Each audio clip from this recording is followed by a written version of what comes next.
Hello students, welcome তোমাদের TBR একাডেমিতে। আমি তোমাদের সৌপম স্যার। তো চলে এসেছি তোমাদের জন্য লাইফ সায়েন্সের প্র্যাকটিস সেট নিয়ে, এনএমজিএনএম 2024 এর লাইফ সায়েন্সের একটা সেট নিয়ে। তো আজকে আমরা সেট নাম্বার 24 নিয়ে কিন্তু ডিসকাস করব। তো যারা যারা আমাদের ক্লাসগুলো এখনো পর্যন্ত করেনি, তো অবশ্যই করে তোমরা কিন্তু আগের ক্লাসগুলো করে নেবে, যেখানে কিন্তু তোমাদের এনএমজিএনএম 2024 কে টার্গেট করে তোমাদের কিছু সাজেস্টিভ কোয়েশ্চেন এবং টপিক ওয়াইজ কিন্তু কোয়েশ্চেন আমরা ডিসকাস করেছি। তো অবশ্যই করে ক্লাসগুলো করবে, এবং যারা যারা ক্লাসগুলো করে নিয়েছো তোমাদের যদি ক্লাসগুলো থেকে কোনো রকম কোনো প্রবলেম থাকে, কোনো কোয়েরি থাকে, অবশ্যই করে জানাবে। আমাদের হোয়াটসঅ্যাপ এবং টেলিগ্রাম গ্রুপ রয়েছে, তার সঙ্গে সঙ্গে কিন্তু হোয়াটসঅ্যাপ চ্যানেল রয়েছে, সেখানে তোমরা আমাদের সঙ্গে যোগাযোগ করতে পারো। যে কোনো ধরনের প্রবলেমের জন্য আমরা কিন্তু সেগুলোকে সলভ করে দেওয়ার চেষ্টা করব। এবং তার সঙ্গে সঙ্গে এই যে ক্লাসগুলো হচ্ছে, এই ক্লাসগুলোর ফ্রি পিডিএফ গুলো পাওয়ার জন্য আমাদের হোয়াটসঅ্যাপ গ্রুপে অবশ্যই করে তোমরা জয়েন করবে। তো চলো আমরা ক্লাসটা স্টার্ট করবো। আজকে আমরা কিন্তু লাইফ সায়েন্সের সেট নাম্বার 24 নিয়ে কিন্তু ডিসকাস করবো। কোয়েশ্চেনগুলো কি রয়েছে আমরা কিন্তু দেখে নেব। তো ফার্স্ট কোয়েশ্চেন দেখো আমাদের এখানে কি বলছে, ইস্ট কোন রাজ্যের অন্তর্গত। ঠিক আছে, তাহলে ইস্ট কোন রাজ্যের অন্তর্গত আমরা জানি। আর এইচ হুইটেকার, যিনি কিন্তু আমাদের যে জীব জগৎ, এটাকে কিন্তু 5টা রাজ্যে তিনি ভাগ করেছিলেন। সেই 5টা রাজ্যের মধ্যে এই ইস্ট এটা কোন রাজ্যের অন্তর্গত সেটা কিন্তু তোমাদেরকে বলতে হবে। রাইট অ্যান্সার তাহলে কি হবে, আমরা অপশনগুলো দেখে নিই। অপশন এতে বলছে ফানজাই বা ফাঙ্গি, আমরা যেটাকে বলছি ছত্রাকদের রাজ্য। অপশন বি বলছে মনেরা। অপশন সি বলছে প্রোটিস্টা। অপশন ডি বলছে প্ল্যান্ট। ঠিক আছে, তাহলে রাইট অ্যান্সার কি হবে? রাইট অ্যান্সার আমরা জানি যে ইস্ট হচ্ছে কি, ইস্ট হচ্ছে একটা ছত্রাক। ঠিক আছে, ইস্ট হচ্ছে একটা ছত্রাক। তাহলে সেক্ষেত্রে ইস্ট কার অন্তর্গত বা কোন রাজ্যের অন্তর্গত হয়ে যাচ্ছে? ইস্ট কিন্তু অপশন এ আমাদের ফাঙ্গি বা ফানজাই এর অন্তর্গত হয়ে যাচ্ছে ইস্ট। এবং তার সঙ্গে সঙ্গে মনে রাখতে হবে, এই যে রাজ্য, এই 5 রাজ্য যে শ্রেণীবিন্যাস রয়েছে আমাদের 5 কিংডম, এইটা কিন্তু কে করেছিলেন? আর এইচ হুইটেকারের নামটা আমাদেরকে মনে রাখতে হবে। ঠিক আছে, এবং কে কোন রাজ্যের অন্তর্গত তার একটু এক্সাম্পল গুলো কিন্তু আমাদেরকে মনে রাখতে হবে। এবং মনে রাখতে হবে এই ইস্ট হচ্ছে কি, ইস্ট হচ্ছে বা ফাঙ্গি যারা, তারা কিন্তু হচ্ছে গিয়ে কিন্তু সবাই কিন্তু পরভোজী। তার মানে এদের কিন্তু ক্লোরোফিল নেই, এরা অটোট্রপিক নয়। ঠিক আছে, এরা কিন্তু নিজেদের খাবার নিজেরা তৈরি করতে পারে না। এরা সাধারণত কি করছে, এরা সাধারণত মৃতজীবী হয়। ঠিক আছে, কোনো মৃত বা পচা বস্তুর উপরে কিন্তু এরা জন্মায়। ঠিক আছে, তাহলে এই জিনিসগুলো মনে রাখতে হবে। নেক্সট কোয়েশ্চেন আমরা চলে আসছি। নেক্সট কোয়েশ্চেন কি বলছে আমাদের, আচ্ছা নেক্সট কোয়েশ্চেন নাম্বার 2 কি বলছে দেখো, ধানের গণের নাম কি? ঠিক আছে, তাহলে আমরা জানি যে দ্বিপদ নামকরণের ক্ষেত্রে আমাদের গণ এবং প্রজাতি দুটো দিয়ে কিন্তু আমাদের নামকরণটা করা হচ্ছে দ্বিপদ নামকরণ। ক্যারোলাস লিনিয়াসকে আমরা বলছি দ্বিপদ নামকরণ, বা হচ্ছে আমাদের এই নামকরণের যে জনক আমরা বলবো ক্যারোলাস লিনিয়াসকে। তাহলে সেক্ষেত্রে আমরা জানি যে নামকরণ করার সময় বা সাইন্টিফিক নেমগুলো লেখার সময় আমাদের কিন্তু গণ এবং প্রজাতি দুটো দিয়ে কিন্তু লিখতে হয়। তাহলে সেক্ষেত্রে ধানের যদি আমরা সাইন্টিফিক নামটা মনে রাখতে পারি, সাইন্টিফিক বা বিজ্ঞানসম্মত নামটা, সেক্ষেত্রে কিন্তু আমরা সহজে গণ এবং প্রজাতির নামটা মনে রাখতে পারবো। তাহলে এখানে গণের নামটা জানতে চেয়েছে, তাহলে গণের নামটা কি হবে আমরা দেখে নেব। অপশনগুলো কি কি রয়েছে দেখো, বলছে রাইস। অপশন বি তে বলছে প্যাডি। অপশন সি বলছে ওরাইজা। অপশন ডি বলছে স্যাটিভা। তাহলে রাইট অ্যান্সারটা কি হয়ে যাচ্ছে, গণ। আমরা জানি ধানের যে বিজ্ঞানসম্মত নাম সেটাকে আমরা কি বলি, ওরাইজা স্যাটিভা। ওরাইজা স্যাটিভা। তাহলে প্রথমে কি আসছে, প্রথমে আসছে গণ। মনে রাখতে হবে যে সাইন্টিফিক নেমগুলো লেখার সময় গণ প্রথমে আসবে, তারপরে কে আসবে, তারপরে কিন্তু আসছে আমাদের প্রজাতি। ঠিক আছে, সাইন্টিফিক নেমগুলো লেখার সময় প্রথমে গণ আসছে, পরে আসছে প্রজাতি। তাহলে সেক্ষেত্রে এখানে আমাদেরকে গণের নামটা জানতে চেয়েছি। তাহলে আমরা কি বললাম যে ওরাইজা স্যাটিভা। ঠিক আছে, গণটা হচ্ছে ওরাইজা এবং স্যাটিভাটা হচ্ছে প্রজাতি বা স্পিসিস। তাহলে রাইট অ্যান্সারটা এখানে কিন্তু আমাদের অপশন সি হয়ে যাচ্ছে। অপশন সি হয়ে যাচ্ছে, ওরাইজা হচ্ছে গণ এবং স্যাটিভা যেটা রয়েছে এটা কিন্তু হয়ে যাচ্ছে স্পিসিস বা প্রজাতি আমরা বলবো। ঠিক আছে, স্পিসিস বা প্রজাতি বলবো স্যাটিভাকে। ঠিক আছে, নেক্সট কোয়েশ্চেন কি রয়েছে আমরা দেখে নেব। কোয়েশ্চেন নাম্বার 3 বলছে জীববিজ্ঞানের কোন শাখায় কীট পতঙ্গ নিয়ে আলোচনা করা হচ্ছে। তাহলে কীট পতঙ্গ নিয়ে আলোচনা করা হয় জীববিজ্ঞানের কোন শাখায়? কীট পতঙ্গ নিয়ে আলোচনা করা হচ্ছে জীববিজ্ঞানের কোন শাখায়? তাহলে ভালো করে কিন্তু এই শাখাগুলোর নামগুলো মনে রাখতে হবে, যেখানে কিন্তু বিভিন্ন ধরনের তোমাদের কীট পতঙ্গ বা আমরা দেখবো যে বিভিন্ন রকম শাখা রয়েছে, যেখানে কিন্তু আমরা এই যে এখানে অপশনগুলো দেখলেই তোমরা বুঝতে পারবে। দেখো এন্টোমোলজি রয়েছে, ইকোলজি রয়েছে, মাইক্রোবায়োলজি রয়েছে এবং বংশগতি রয়েছে। তাহলে প্রত্যেকটা আলাদা আলাদা ভাগের জন্য কিন্তু আলাদা আলাদা নামগুলো রয়েছে। তাহলে সেই নামগুলো তোমাদেরকে মনে রাখতে হবে। এখানে বলেছে আমাদেরকে কীট পতঙ্গের কথা, তাহলে কীট পতঙ্গদের নিয়ে আলোচনা করা হচ্ছে কোথায়? অবশ্যই করে এন্টোমোলজি। ঠিক আছে, এন্টোমোলজি হয়ে যাচ্ছে এখানে আমাদের রাইট অ্যান্সার। এন্টোমোলজিতে কিন্তু কীট পতঙ্গ নিয়ে আলোচনা করা হচ্ছে। ইকোলজি যেটা রয়েছে, দেখো ইকোলজি মানে কি, আমরা জানি যে বাস্তুতন্ত্র। ঠিক আছে, তাহলে এখানে বাস্তুতন্ত্র নিয়ে আলোচনা করা হচ্ছে ইকোলজি। ওকে, নেক্সট রয়েছে দেখো মাইক্রোবায়োলজি। মাইক্রোবায়োলজি মানে কি, এখানে মাইক্রো অর্গানিজম যেগুলো হচ্ছে আমাদের ভাইরাস, ব্যাকটেরিয়া, এগুলোকে নিয়ে এখানে আলোচনা করা হচ্ছে। এবং বংশগতি আমরা জানি যে হেরিডিটি, সেখানে কিন্তু আমরা দেখবো যে বিভিন্ন রকম বংশগতির যে হেরিডিটারি যে ফাংশনগুলো রয়েছে, ঠিক আছে, ক্রোমোজোমস গুলো রয়েছে, তাদের যে বংশানুসরণ রয়েছে, সেগুলোকে নিয়ে কিন্তু এখানে আলোচনা করা হচ্ছে। ঠিক আছে, তাহলে এইগুলো কিন্তু বিভিন্ন রকম আমাদের জীববিজ্ঞানের শাখাগুলো রয়েছে, তাহলে সেই শাখাগুলোর নামগুলো কিন্তু আমাদেরকে ভালো করে মনে রাখতে হবে। ঠিক আছে, তাহলে চলো দেখো বংশগতি কথাটাকে, বংশগতির জনক আমরা কাকে বলছি? মেন্ডেলকে। ঠিক আছে, বংশগতির জনক আমরা বলছি মেন্ডেলকে। ঠিক আছে, তাহলে এই জিনিসগুলো কিন্তু আমাদেরকে মনে রাখতে হবে, এই জিনিসগুলো কিন্তু এখানে আমাদেরকে ভালো করে খেয়াল রাখতে হবে। চলো নেক্সট কোয়েশ্চেন,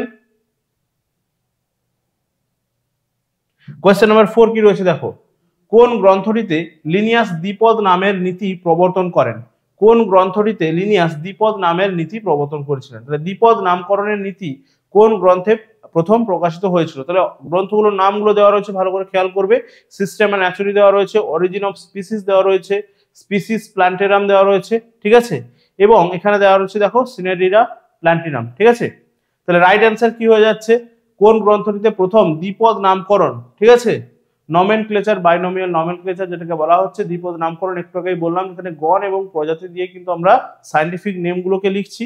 তাহলে সেক্ষেত্রে এখানে আমাদের রাইট অ্যান্সার কি হয়ে যাচ্ছে? সিস্টেমা ন্যাচুরি। ঠিক আছে, সিস্টেমা ন্যাচুরিতে প্রথম কিন্তু এই দ্বিপদ নামকরণের কথা ক্যারোলাস লিনিয়াস কিন্তু বলেছিলেন। ঠিক আছে, দ্বিপদ নামকরণের কথা প্রথম বলেছিলেন ক্যারোলাস লিনিয়াস তার সিস্টেমা ন্যাচুরিতে।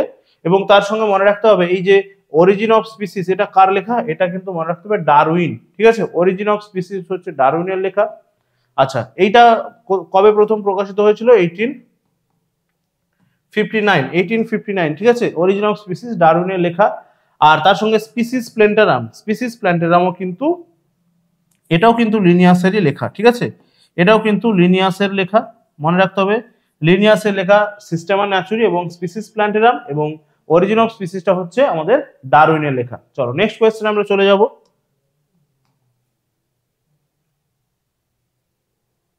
ওকে, জীবের দ্বিপদ নামকরণে কোন ভাষা ব্যবহার করা হয়? তার মানে দ্বিপদ নামকরণ লেখার ক্ষেত্রে বা সায়েন্টিফিক নেমগুলোকে লেখার ক্ষেত্রে আমাদের কোন ভাষা ব্যবহার করতে হবে সেটা কিন্তু ভালো করে খেয়াল রাখতে হবে। চলো, গ্রিক, জার্মান, ফরাসি নাকি ল্যাটিন? তাহলে কোন ভাষাতে লিখতে হবে? আমরা জানি যে দ্বিপদ নামকরণ লেখার কতগুলো নিয়ম রয়েছে, সেই নিয়মগুলো মেনেই কিন্তু আমাদেরকে দ্বিপদ নামকরণ বা সায়েন্টিফিক নেমগুলোকে লিখতে হয়। তাহলে এখানে কোন ভাষা ব্যবহার করতে হবে? আমাদের মনে রাখতে হবে যে ল্যাটিন ভাষা। ঠিক আছে, ল্যাটিন ভাষা কিন্তু আমাদেরকে ব্যবহার করতে হবে। সেক্ষেত্রে আমরা যদি ল্যাটিন ভাষাতে লিখতে না পারি তাহলে তার জন্য আমরা কি করি? সেই জন্য কিন্তু দ্বিপদ নামকরণ লেখার সময় তার কিন্তু নিচে আমরা অবশ্যই করে আন্ডারলাইন করব গণ এবং প্রজাতির নিচে। ঠিক আছে, গণ এবং প্রজাতির নিচে অবশ্যই করে আন্ডারলাইন করতে হবে। প্রথমত হচ্ছে নিয়ম হচ্ছে ল্যাটিন বা ইটালিক্সে লেখার। ইটালিক্সে যদি আমরা লিখতে না পারি সেক্ষেত্রে কি করব? আমরা কিন্তু অবশ্যই করে সেটা আন্ডারলাইন করে লিখব, এবং তার যে গণ রয়েছে, গণের ফার্স্ট লেটারটা হচ্ছে ক্যাপিটাল হবে। ঠিক আছে, এইগুলো কিন্তু নিয়মগুলো রয়েছে, ভালো করে কিন্তু আমাদের নিয়মগুলোকে মাথায় রাখতে হবে। তার মধ্যে থেকে কিন্তু এভাবে আমাদের কোয়েশ্চেন চলে আসতে পারে। নেক্সট কোয়েশ্চেন কি রয়েছে দেখো, বলছে কাকে জীববিজ্ঞানের জনক বলা হয়? ঠিক আছে, জীববিজ্ঞানের জনক কাকে আমরা বলবো? অপশন এ বলেছে দেখো লিনিয়াস, অপশন বি বলেছে অ্যারিস্টটল, অপশন সি বলছে প্লেটো, অপশন ডি বলছে নিউটন। তাহলে জীববিজ্ঞানের জনক আমরা কাকে বলবো? জীববিজ্ঞানের জনক অবশ্যই করে আমরা বলবো অ্যারিস্টটলকে। ঠিক আছে, অপশন বি, অ্যারিস্টটলকে আমরা বলছি জীববিজ্ঞানের জনক। ঠিক আছে, অ্যারিস্টটলকে কিন্তু জীববিজ্ঞানের সঙ্গে সঙ্গে আমরা প্রাণীবিদ্যারও কিন্তু জনক বলতে পারি। ঠিক আছে,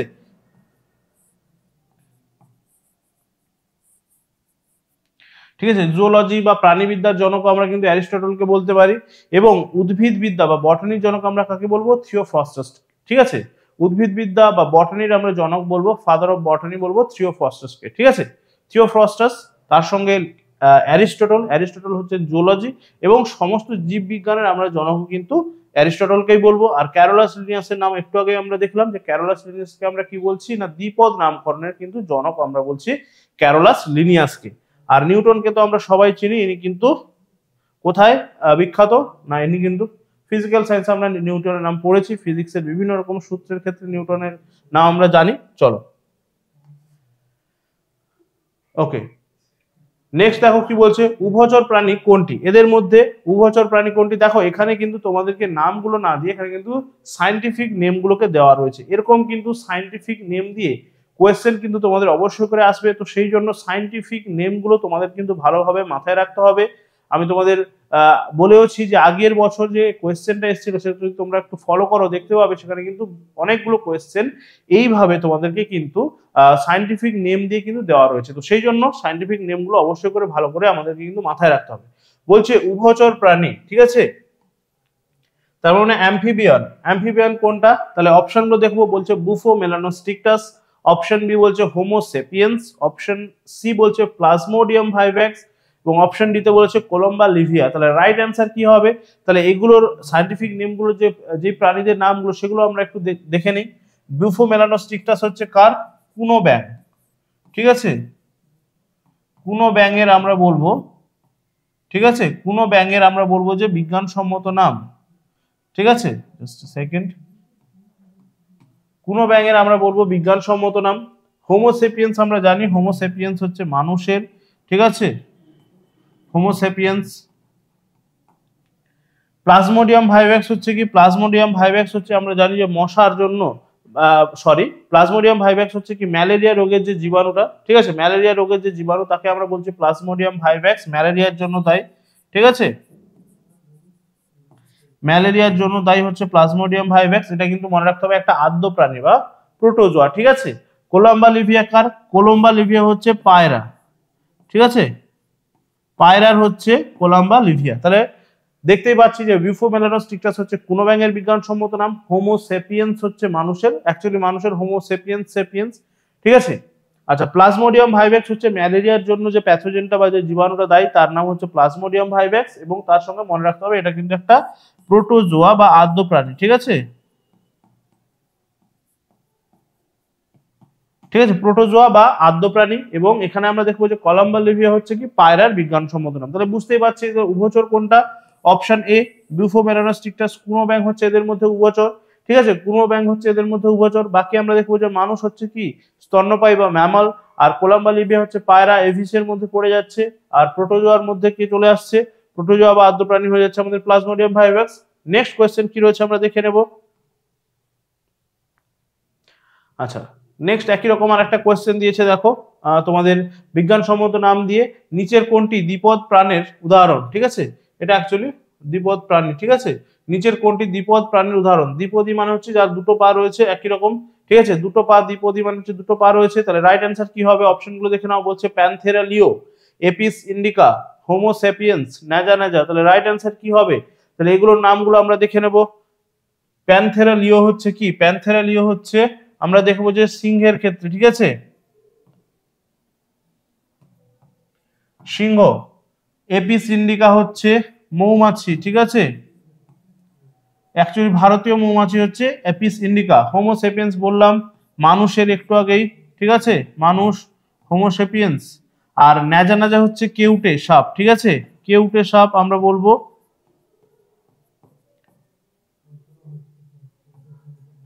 ঠিক আছে। তাহলে রাইট অ্যান্সার কি হচ্ছে? দ্বিপদী বলছে, তাহলে দুটো পা কার রয়েছে? অপশন সি মানুষের রয়েছে। হোমো সেপিয়েন্স হচ্ছে দ্বিপদী প্রাণীর উদাহরণ, ঠিক আছে। তার কারণ হচ্ছে কি বাকি যেগুলো রয়েছে দেখো কেউটে সাপ বা মৌমাছি বা সিংহ কারো কিন্তু দুটো পা নেই। সিংহের আমরা দেখবো 4টে পা রয়েছে, মৌমাছির তো 6টা রয়েছে, তার সঙ্গে আমরা দেখবো যে কেউটে সাপের কিন্তু কোনো রকম পা নেই। তাহলে রাইট অ্যান্সার এখানে আমাদের অপশন সি হয়ে গেল। নেক্সট কোয়েশ্চেন কি রয়েছে? কোয়েশ্চেন নাম্বার 9 বলছে শামুকের দ্বারা পরাগ সংযোগকে কি বলা হয়? তাহলে শামুকের দ্বারা পরাগ সংযোগ হলে আমরা জানি যে পরাগ সংযোগের ক্ষেত্রে বা ইতর পরাগ যোগের ক্ষেত্রে কি হচ্ছে না, ইতর পরাগ যোগের ক্ষেত্রে বিভিন্ন রকম পরাগ বাহকের প্রয়োজন হচ্ছে। সেখানে কিন্তু বিভিন্ন রকম পরাগ বাহক তারা কি করছে? পরাগ মিলনে সাহায্য করছে।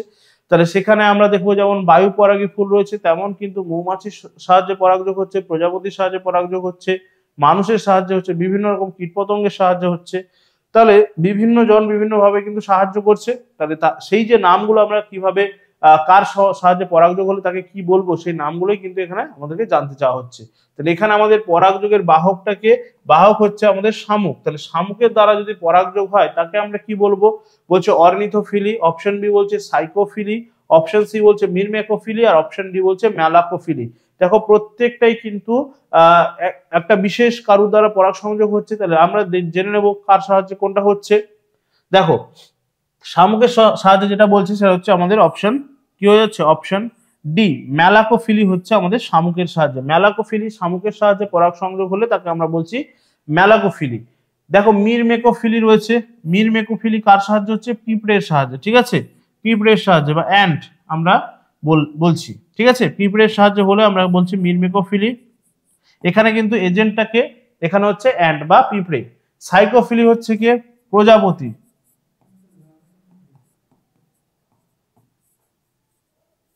ঠিক আছে, এখানে হচ্ছে এজেন্টটা হচ্ছে বাটারফ্লাই বা প্রজাপতি। অর্নিথোফিলি হচ্ছে কি? অর্নিথোফিলি হচ্ছে বার্ডস, ঠিক আছে, পাখির সাহায্যে হলে আমরা তাকে বলবো অর্নিথোফিলি। তাহলে পাখির সাহায্যে পরাগ সংযোগকে আমরা বলছি অর্নিথোফিলি, প্রজাপতির সাহায্যে হলে তাকে আমরা বলছি সাইকোফিলি, পিঁপড়ের সাহায্যে হলে তাকে আমরা বলছি মিরমেকোফিলি, আর শামুকের সাহায্যে হলে সেটাকে আমরা বলছি ম্যালাকোফিলি, ঠিক আছে। নামগুলো কিন্তু ভালো করে আমাদেরকে মনে রাখতে হবে।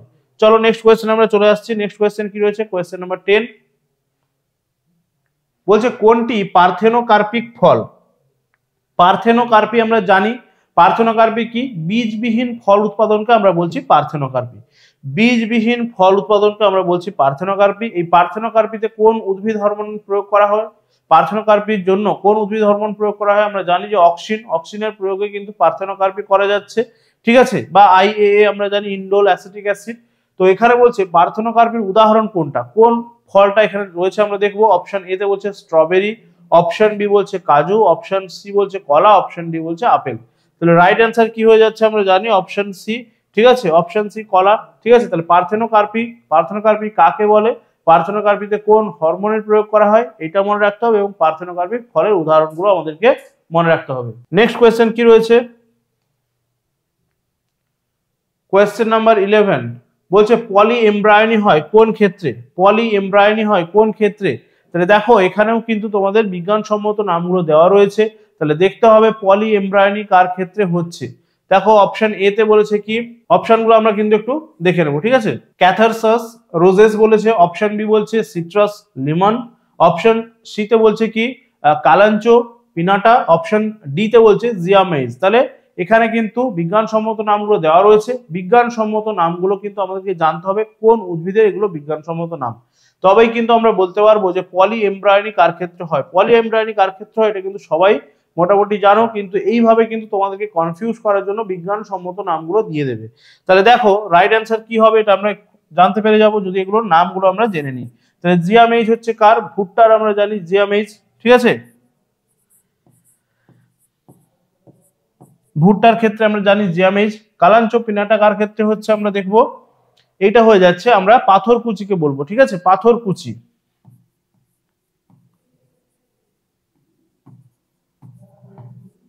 ওকে, নেক্সট এটা রয়েছে দেখো সিট্রাস, এটা আমরা জানি যে লেবুর ক্ষেত্রে হচ্ছে। আর একদম অপশন এতে কি রয়েছে, এটা হচ্ছে কি আমাদের নয়নতারা, ঠিক আছে, নয়নতারা উদ্ভিদ। তাহলে রাইট অ্যান্সার কি হবে? পলি এমব্রায়োনি কার ক্ষেত্রে হচ্ছে? এবারে কিন্তু আমরা সহজে অ্যান্সারটা করে ফেলতে পারবো। তাহলে আমরা জানি যে পলি এমব্রায়োনি কার ক্ষেত্রে হচ্ছে? লেবুর ক্ষেত্রে আমরা দেখতে পাবো পলি এমব্রায়োনি। পলি এমব্রায়োনি কিন্তু লেবুর ক্ষেত্রে, কারণ ভুট্টা, পাথরকুচি বা নয়নতারা কোনোটার ক্ষেত্রে কিন্তু পলি এমব্রায়োনি দেখা যাচ্ছে না। পলি এমব্রায়োনি দেখা যাচ্ছে কার ক্ষেত্রে? লেবুর ক্ষেত্রে। তাহলে অপশন বি হয়ে গেল এখানে আমাদের রাইট অ্যান্সার। নেক্সট কোয়েশ্চেন চলে আসছে আমরা। নেক্সট কোয়েশ্চেন কি রয়েছে দেখো, বলছে মূলের কোষের ক্রোমোজোম সংখ্যা 14 হলে সহকারী কোষের ক্রোমোজোম সংখ্যা কত?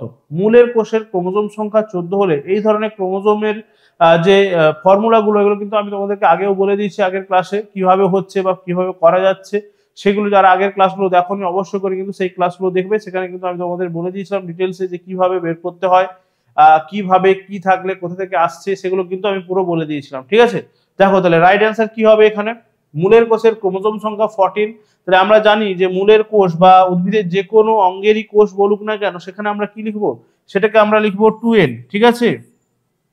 মানে সব সময় কিন্তু ক্রোমোজোমটা কি থাকছে, ক্রোমোজোমটা কিন্তু হ্যাপ্লয়েড থাকছে, সরি সব সময় কিন্তু ক্রোমোজোমটা ডিপ্লয়েড থাকছে। ডিপ্লয়েড সেটের ক্রোমোজোম থাকছে 2n, ঠিক আছে। ডিপ্লয়েড সেটের ক্রোমোজোম থাকছে উদ্ভিদের পাতা হোক, মূল হোক বা কাণ্ড হোক, যেখানেরই কোষ হোক না কেন সেটা কিন্তু কি থাকছে, ডিপ্লয়েড থাকছে, তার মানে 2n। তাহলে সেটা আমাদেরকে বলে দিয়েছে 14, ঠিক আছে, 2n ইকুয়ালস টু আমাদেরকে বলে দিয়েছে 14। এবারে আমাদেরকে কি জানতে চেয়েছে, সহকারী কোষ। আমরা জানি সহকারী কোষটা কোথায় থাকছে, সহকারী কোষটা থাকছে আমাদের কিন্তু ডিম্বাশয়ের মধ্যে, সেখানে সহকারী কোষ থাকছে, ঠিক আছে, নির্ণীত নিউক্লিয়াস থাকছে, তার সঙ্গে কিন্তু ডিম্বাণু থাকছে। তাহলে সেক্ষেত্রে আমরা দেখবো যে সহকারী কোষের যে ক্রোমোজোমের যে সেট সেটা কিন্তু হয়ে যাচ্ছে কত, সেটা হয়ে যাচ্ছে n। তাহলে এক্ষেত্রে আমরা দেখবো যে এটা কিন্তু 7 হয়ে যাচ্ছে, রাইট অ্যান্সার 7 হয়ে যাচ্ছে এখানে আমাদের রাইট অ্যান্সার, ঠিক আছে, 7 হয়ে যাচ্ছে কিন্তু এখানে আমাদের রাইট অ্যান্সার। নেক্সট কোয়েশ্চেনে চলে আসছি আমরা। 13 বলছে মানুষের ডিম্বাণু হলো, মানুষের ডিম্বাণু কি ধরনের? অপশন দিয়েছে দেখো, অ্যালেসিথাল, মাইক্রোলেসিথাল, ম্যাক্রোলেসিথাল, মেসোলেসিথাল। তাহলে এই যে লেসিথাল ব্যাপারটা, এটা কিসের উপর ডিপেন্ড করে হচ্ছে ডিম্বাণু? এটা কিন্তু ডিমের যে মধ্যে যে ইয়ক থাকছে, ডিমের যে কুসুম থাকছে, সেটার উপরে ডিপেন্ড করে কিন্তু এই লেসিথাল ব্যাপারটা হচ্ছে। তাহলে দেখো সহজেই বুঝতে পারবে যে ক্ষেত্রে কিন্তু ডিম্বাণুর মধ্যে কুসুমটা, ঠিক আছে, বা ডিমের মধ্যে কুসুমটা বড় থাকছে, সেটাকে আমরা বলছি ম্যাক্রোলেসিথাল, ঠিক আছে। সেই ধরনের ডিম্বাণুগুলোকে আমরা বলছি ম্যাক্রোলেসিথাল। যেখানে ডিম্বাণুটা খুব ছোট থাকছে সেটাকে আমরা বলছি কি, যেই ডিম্বাণুর মধ্যে ইয়কটা খুব ছোট থাকছে সেটাকে আমরা বলছি মাইক্রোলেসিথাল। যার মধ্যে, ঠিক আছে, মিডিয়াম থাকছে তাকে আমরা বলছি মেসোলেসিথাল। এবং যেই ডিম্বাণুর মধ্যে কোনো রকম কোনো ইয়ক থাকছে না সেটাকে আমরা বলছি অ্যালেসিথাল। তাহলে রাইট অ্যান্সার কি হবে মানুষের ক্ষেত্রে? মানুষের ক্ষেত্রে কিন্তু ডিম্বাণুটা অ্যালেসিথাল হচ্ছে, ঠিক আছে, মানুষের ক্ষেত্রে ডিম্বাণুটা কিন্তু হয়ে যাচ্ছে অ্যালেসিথাল। ভালো করে কিন্তু খেয়াল রাখতে হবে। তাহলে লেসিথাল যে ব্যাপারটা, লেসিথাল যে ব্যাপারটা, এটা কিসের উপরে ডিপেন্ড করছে? এটা কিন্তু এগ ইয়ক, ঠিক আছে,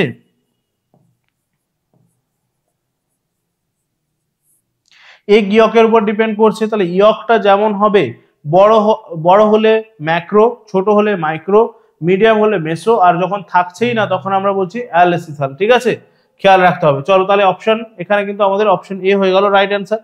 নেক্সট কোয়েশ্চেন কি রয়েছে দেখো, কোয়েশ্চেন নাম্বার 14, আমাদের আজকের সেটের সেকেন্ড লাস্ট কোয়েশ্চেন কি বলছে? নিষেক সম্পন্ন হয়। তাহলে মানুষের ক্ষেত্রে নিষেক কোথায় সম্পন্ন হয় বা ফার্টিলাইজেশন কোথায় সম্পন্ন হয়? বলছে ডিম্বনালীর অ্যাম্পুলাতে, ডিম্বনালীর ইসথমাস অংশে, ডিম্বনালীর ইনফান্ডিবুলাম অংশে, নাকি ডিম্বনালীর জরায়ু অংশে। তাহলে নিষেকটা কোথায় সম্পন্ন হচ্ছে? তার মানে শুক্রাণুর সঙ্গে ডিম্বাণুর মিলনটা কোথায় সম্পন্ন হচ্ছে? আমরা দেখবো যে ডিম্বনালীর যে অ্যাম্পুলা রয়েছে, এই অ্যাম্পুলা অংশে কিন্তু আমরা দেখবো যে নিষেকটা সম্পন্ন হচ্ছে। অপশন এ হয়ে যাচ্ছে এখানে আমাদের রাইট অ্যান্সার, ঠিক আছে। আর এই জরায়ুতে কি হচ্ছে? জরায়ুতে ভ্রূণের প্রতিস্থাপন, ঠিক আছে, আমরা দেখবো যে ভ্রূণের প্রতিস্থাপন হচ্ছে,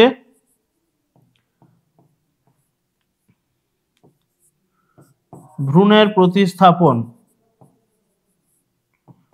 প্রতিস্থাপন সম্পন্ন হচ্ছে কোথায়? ভ্রূণের প্রতিস্থাপন সম্পন্ন হচ্ছে জরায়ু অংশে, ঠিক আছে, জরায়ু অংশে ভ্রূণের প্রতিস্থাপন সম্পন্ন হচ্ছে। নেক্সট কোয়েশ্চেন আমরা চলে আসছি, আজকে সেটা last but not list question 15 বলছে আমাদের দেহের কোন অংশকে এইচআইভি ধ্বংস করে? তাহলে এইচআইভি এটা হচ্ছে ভাইরাস, আমরা জানি। তাহলে অপশনগুলো দেখছি, বলছে neutrophil, monocyte, B lymphocyte, T lymphocyte. তাহলে রাইট অ্যান্সার কি হবে দেখো, বলছে আমাদের দেহের কোন অংশকে এইচআইভি ধ্বংস করে। তাহলে এইচআইভি ভাইরাসের পুরো নামটা আমাদেরকে মনে রাখতে হবে সেক্ষেত্রে, হিউম্যান ইমিউনো ডেফিসিয়েন্সি ভাইরাস, ঠিক আছে, human immuno deficiency virus, HIV মনে রাখতে হবে। এটা কিন্তু একটা আরএনএ ভাইরাস, এটা একটা আরএনএ ভাইরাস, ঠিক আছে, ফুল ফর্মটা অবশ্যই করে মনে রাখতে হবে, হিউম্যান ইমিউনো ডেফিসিয়েন্সি ভাইরাস। এবং তার সঙ্গে সঙ্গে মনে রাখতে হবে এটা কি ধরনের ভাইরাস, এটা কিন্তু একটা আরএনএ ভাইরাস। এবং এই এইচআইভি ভাইরাসের আক্রমণে কোন রোগটা হচ্ছে, এইচআইভি কোন রোগের পজিটিভ ভাইরাস, সেটা আমাদেরকে মনে রাখতে হবে, সেটা হচ্ছে কি এইডস, AIDS আমরা জানি, ঠিক আছে, এইডস রোগ হচ্ছে। এইডস রোগের পুরো নামটা কি? Acquired immuno deficiency syndrome, acquired immuno deficiency syndrome. তার মানে কি, এই এইডস হলে বা এইচআইভি যখন আক্রমণ করছে তখন আমাদের যে অর্জিত যে ইমিউনিটি সিস্টেম বা আমাদের যে অর্জিত যে কি হচ্ছে না রোগ প্রতিরোধ ক্ষমতা, সেটাকে কিন্তু সে ভেঙে দিচ্ছে, সেটাকে কিন্তু সে নষ্ট করে দিচ্ছে। তো সেই জন্য বলা হচ্ছে অ্যাকোয়ার্ড ইমিউনো ডেফিসিয়েন্সি, আমাদের যে অর্জিত শক্তিটা ছিল বা আমাদের যে অর্জিত ইমিউনিটি পাওয়ারটা ছিল সেটাকে কিন্তু এ ধ্বংস করে দিচ্ছে, ঠিক আছে।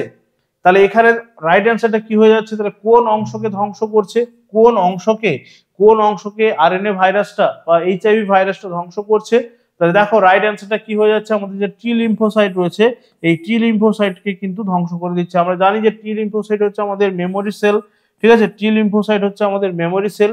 এখানে কিন্তু সমস্ত ধরনের যে সমস্ত ভাইরাসগুলো বা যে সমস্ত প্যাথোজেনগুলো আমাদেরকে আক্রমণ করছে আমাদের শরীরকে, তার যে কি হচ্ছে, তার যে অ্যান্টিবডিগুলো, অ্যান্টিজেনগুলো যেগুলো আমাদের শরীরে আছে, তার যে অ্যান্টিবডিগুলো সেগুলো কিন্তু কোথায় থাকছে, স্টোর থাকছে এই টি লিম্ফোসাইটের মধ্যে। এটাকে বলা হচ্ছে মেমোরি সেল।